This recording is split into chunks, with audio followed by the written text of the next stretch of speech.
د ننګرهار په ډیری ولسوالیو کې ځوانان د کرکټ، والیبال او فوټبال لوبو سره سره په نورو دودیزو لوبو بوخت دي. د همدې ولسوالیو یوه هم د مومندرې ولسوالي ده چې ځوانان یې د کرکټ ترڅنګ نورې لوبې هم کوي. د مومندرې ولسوالۍ ځوانان وایي د ننګرهار په کچه د مومندرې ولسوالۍ د ورزش په برخه کې د پام وړ لاسته راوړنې لري، خو معیاري لوبغالي نه لري. دوی د ننګرهار سپورټ برخې له مسؤلینو غواړي معیاري لوبغالي ورته جوړ کړي چې د لوبو مینوال ځوانان له لوبو سره بې کچه مینه پکې وپالي. زیاتره لوبې مطلب د کرکټ پکې ترسره کیږي، نو موږ داسې معیاري لوبغالی نه لرو.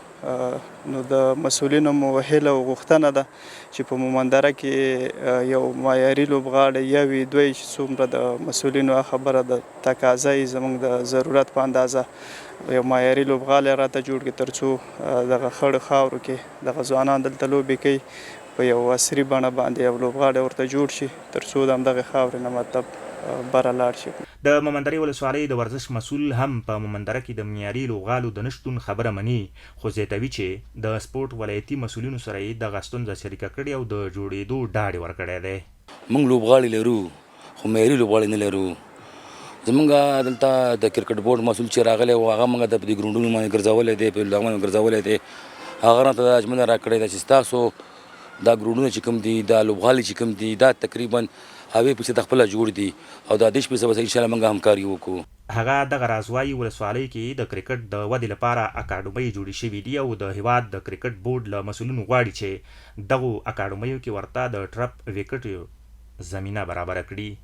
اوس زمونږ دغلته په دې مومندره کې د مسلکي کرکټ دپاره د هغې ودې دپاره موږ اکاډمیانې جوړې کړي دي ملګرو، خو هغې کې صرف او صرف دغه د ټرف وکټ چې نشتون دی.